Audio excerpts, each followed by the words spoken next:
As you can see, their bodies are being brought out today for mass burial. These are people's fathers, mothers, and children, gone just like that. And today, I just saw a video of a man who doesn't know his left and his right, telling us that Nigeria is getting better. Does this look like the country is getting better? Even as I'm talking to you now, a lot of people don't know about this burial going on. You know why? Because we are used to this kind of news. Does this look like the country is getting better? And I will never blame any politician. I can't blame them. I will only blame the Nigerians that are blinded by tribe and religion. The kind of leaders we have today is as a result of that. For this country to get better again, God needs to calm down himself.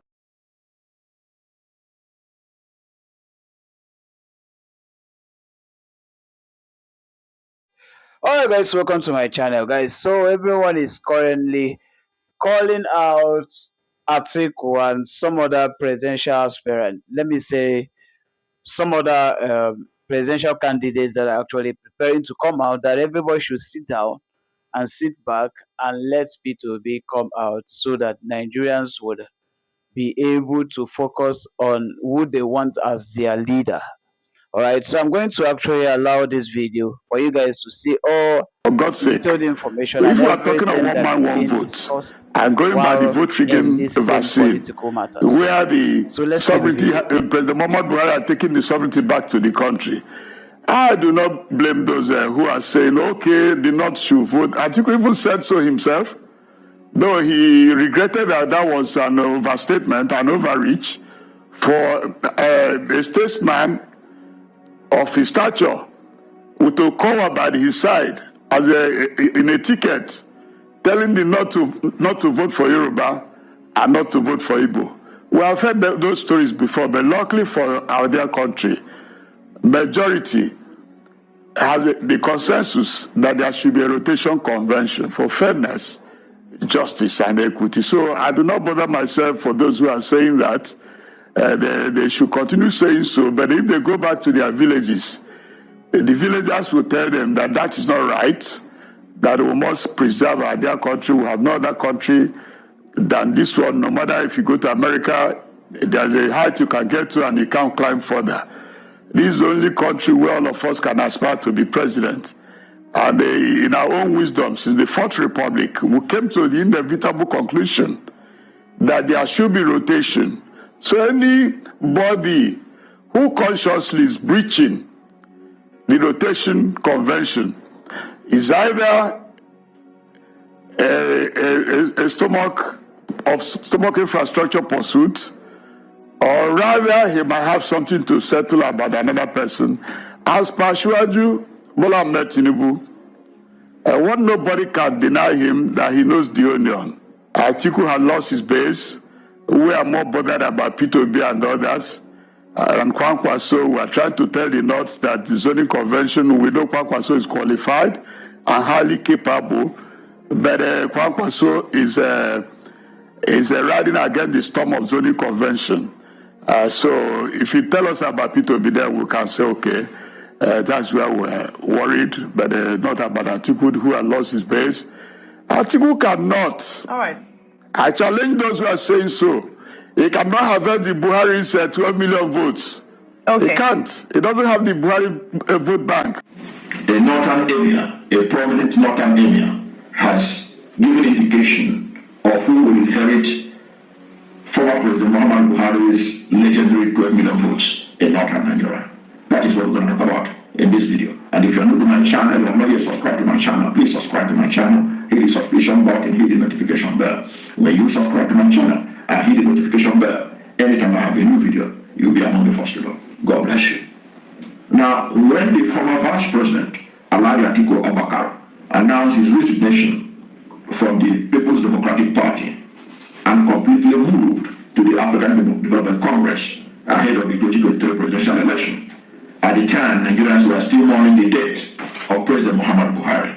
Some of his critics had accused him of doing that to show that he is going to be the ultimate inheritor of Buhari's legendary 12 million votes in northern Nigeria. Atiku has already indicated interest to contest the 2027 presidential election, even though it is not the turn of the North or the the northern region to produce a president for Nigeria at this time. Now, I had also disputed the claim that Atiku would be the sole beneficiary of the Buhari's 12 million votes when you have other contenders to that vote. People like Rabi Musa Kwankwaso, former governor of Kano State, and the presidential candidate of the New Nigeria People's Party in the 2023 presidential election, and El-Rufai, Malam Nasser El-Rufai, former governor of Kaduna State, former minister of the Federal Capital Territory, Abuja, who is a political force in northern Nigeria, who is among those who are also contenders to grab that 12 million votes, if it exists at all. Now, that vote has become an issue. It is that vote that Atiku is believed to be looking for. It is that vote that Atiku is banking on, that if he can inherit it, all he needed is to get votes from southern Nigeria and he'll become president. Well, of course, Atiku is not likely to get that 12 million votes in the north. That block vote is not likely to get it. He is going to be divided. But let us also without considering that Atiku was able to get the 12 million votes of Buhari.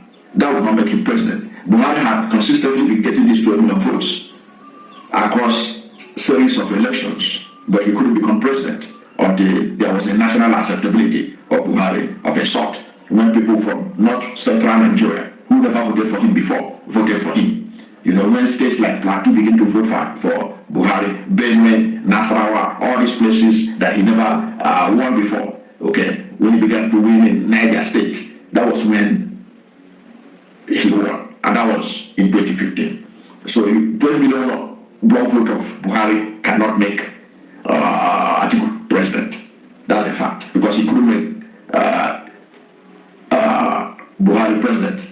The 12 million votes alone couldn't make him president between 2003 and 2011 that he had been contesting consistently for the presidency of Nigeria. It was in 2015 when other Nigerians were fed up with the PDP, and states that he actually would not vote for him voted for him, including states in southwest Nigeria, states in north central Nigeria, and that was when he was able to become president. But that said, now, how do we get to this position where we can now say that an emir of northern Nigeria has given indication who will inherit it? That's what we're going to look at right now.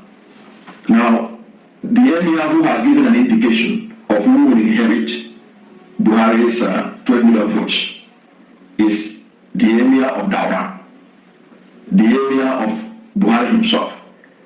Buhari is from Daura. His own emir has given indication of who can inherit that 12 million votes among northern leaders right now. So that's what we're going to look at.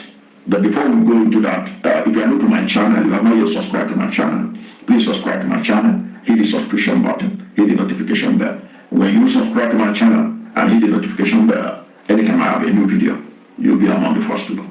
God bless you. Now, the debates over whether it is Atiku Abubakar or Malam Nasser El-Rufai or Rabi Musa Kwankwaso or any other northern presidential hopeful can inherit Buhari's legendary 12 million votes was made clearer when the emir of Daura spoke recently. And what he said gave clearance to who will inherit Buhari's hold on the Talakawas of northern Nigeria. Now, the emir of Daura made this obvious when he declared in Daura that if royal tradition allowed, take note of that, he said, if royal tradition allowed, he will kneel down in honor of Senator Rabi Musa Kwankwaso, the presidential candidate of the New Nigeria People's Party in the last presidential election. That was what the emir was reported to have said. And this is a gesture symbolizing deep admiration of the former Kano State governor. The respected monarch, the emir of Daura, made a remark during the condolence visit by Rabi Musa Kwankwaso to the Daura Emirate and Katsina State, following the passing of former President Muhammad Buhari. And the emir was reported to have said, "Wallahi, if an emir can kneel, I will kneel for you." The emir stated, drawing applause and surprise from those present. The moment was widely seen as an extraordinary royal endorsement. The moment was seen as an extraordinary royal endorsement of Rabi Musa Kwankwaso. Note also that Alhaji Atiku Abubakar and Malam Nasir El-Rufai, they have also paid condolence visit to the emir, and he was not reported to have made similar statements to any of them. That is a royal endorsement of Rabi Musa Kwankwaso as the potential inheritor of Buhari's legendary 12 million votes. I don't know what to think about this, but it's an indication that Alhaji Atiku Abubakar may be embarking on a wild goose chase if he thinks that's going to be the person that will inherit the 12 million votes of Muhammad Buhari. And there's a reason why Rabi Musa Kwankwaso is inheriting it. It's likely to be the one that will inherit it. Rabi Musa Kwankwaso plays the kind of politics, the Tarakawa politics that Buhari played. Rabi Musa Kwankwaso has a lot of support among the downtrodden in northern Nigeria. A story was told, similar to the kind of story you hear about Buhari. Remember that around 2001 or thereabout, Muhammad Buhari went to Oyo State to protect the interest of the Fulanis who were. The threat appears to stem from Mr. Obi's recent visit to Edo State, where he made a generous donation of 50 million naira to a nursing school. The statement, which was jointly signed by Senators Dr. Victor Ume, Ireti Kingibe, Ezeaoke, and Dr. Tony Nwoye, condemned the remarks as not only unbecoming of a sitting governor, but a direct violation of the constitutional rights of a Nigerian citizen.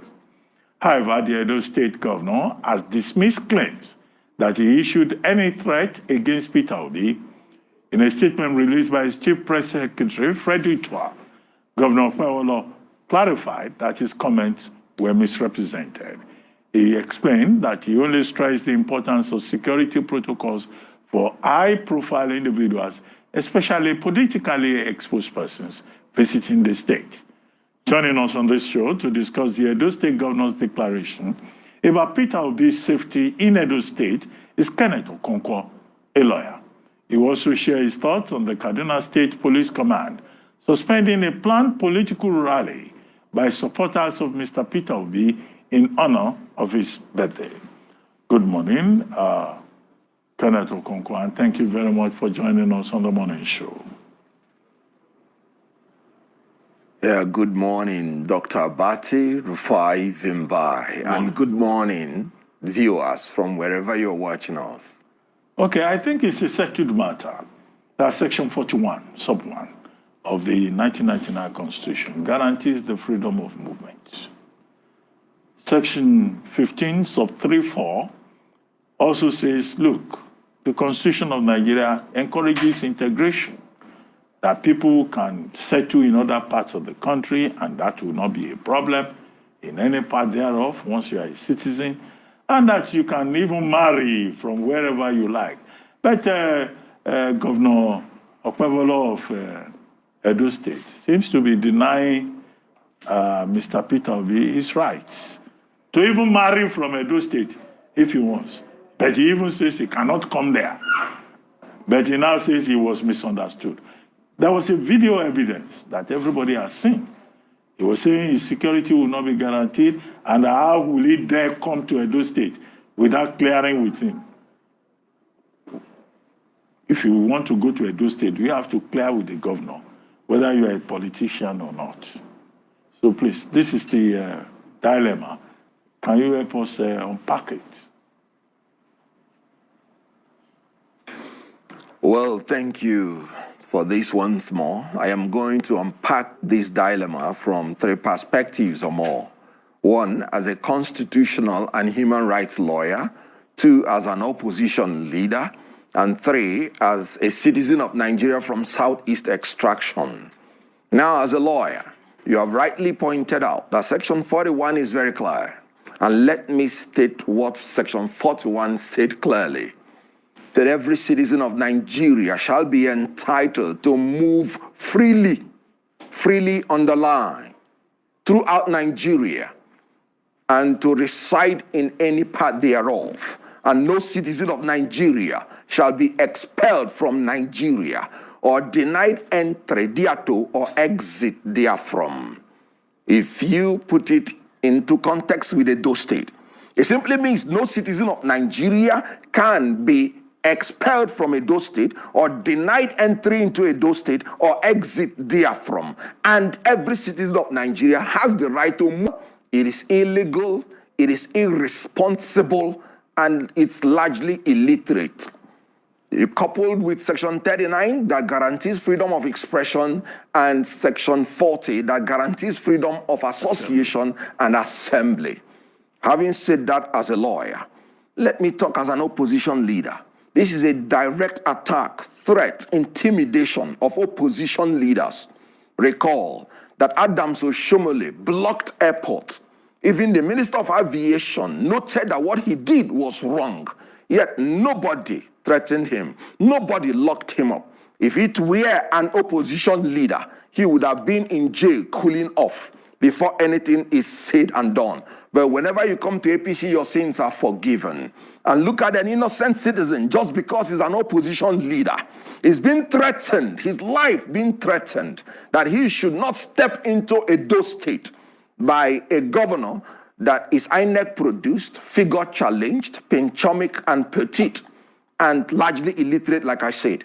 Now, let me come in from the point of being a citizen from Igbo extraction. I sense tribalistic, cheap, ethnic bigotry in this governor. If P2B were to be a leader from Hausa land or from Yoruba land, this governor will not dare make such a statement. Recall when 16 persons were killed in Edo State, before even making any investigation, he ran to Kano State to prostrate. That was a good thing, because life is very, very essential. The same governor that did that is the same governor that is threatening the life of a human being for just coming into your state. This is very annoying. It's a direct threat to Igbo people. It's a direct threat and exhibition of being an Igbo hater. And that should stop. Let me tell you, from where I come from, when you kill even a madman, that's when you know that he has a brother. If a strand of hair falls from P2B, because this is a direct attack and threat to his security, can no longer be guaranteed. He used the word never.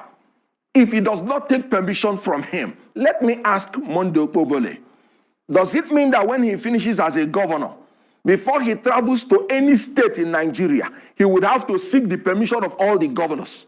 Okay. Does it mean that 200 million Nigerians, before they step into Edo State, they would have to seek permission from the governor? Okay. And in the case of AMPP versus the IGP, the law has even been made clear that you don't even need permission, even when you want to embark on a protest. And I'm talking about peaceful protest. Okay. If you don't need permission when you want to embark on a protest, how can a governor be talking about permission to visit a state? Okay. That is in bad taste. That is offensive. These are the questions. I reject it with everything that is within me. You know, that is why Julius Caesar said, yes, in Julius Caesar, he said, let me have men about me that are fat, sleek-headed men, such as Mondo Pobole, who has a lean and hungry look. They think too much of themselves. He says some men are dangerous. Okay, Mr. Kenneth Okonkwo, let me I'm step sure in even at if you this go to point. his office, Let me you step won't in even on see this him. point. Okay, He's so petite and so penchomic. Mr. Kenneth Okonkwo, let's maintain a level of, decorum. We were having a very intellectual exchange. Let's maintain it at that level. Let's talk about the philanthropic aspect. What decorum has the governor maintained by threatening the life of a Nigerian citizen? I understand. What decorum by saying that he said he doesn't give shishi, and that he is talking talking, giving 15 million. What decorum? I totally understand. I don't maintain decorum to people who do not deserve it. Which is fully understood. But, let's keep the conversation, as controlled as we can. I understand your passion. It's totally valid. You're entitled to that. On the issue of philanthropy, if that governor does not apologize, I will be on his case. Okay.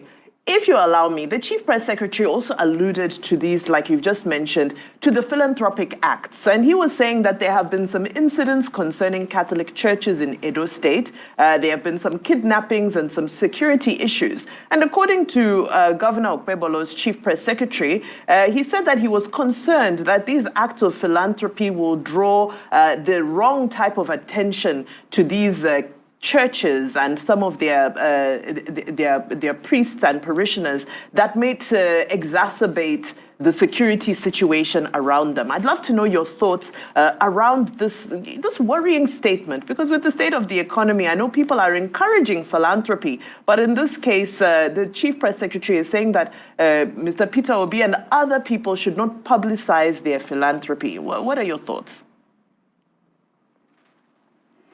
Now, that can tell you how malicious the whole intention is. When the governor that was talking, you heard him use such words. He said he doesn't give shish, but he's giving 15 million. He said this and that. I want to tell you that they have even added a lie to their misdeed. Why I'm saying this is very clear. P2B may have his own style of doing things. I have my own style. If you disagree with him, as I do at times, leave him to do his own thing, his own way. He is entitled to his freedoms. They are fundamental to him. If you don't like it, leave him, but not to threaten his life. How can a P2B, which you know that I even quarrel with the way he does his own things, how can he pose a security threat to a state? And that reminds me, because P2B has to even up his game. Because the Benue State governor did almost the same thing. And P2B kept quiet. And now this governor is, I'm just trying to force myself to be civil. Now this governor, again, is trying to do the same thing. So if you don't like the way he does his own things, he's entitled to it. For me, for instance, I like to do my philanthropic things, largely secret, because of my religious belief. Let your left not know what your right is doing.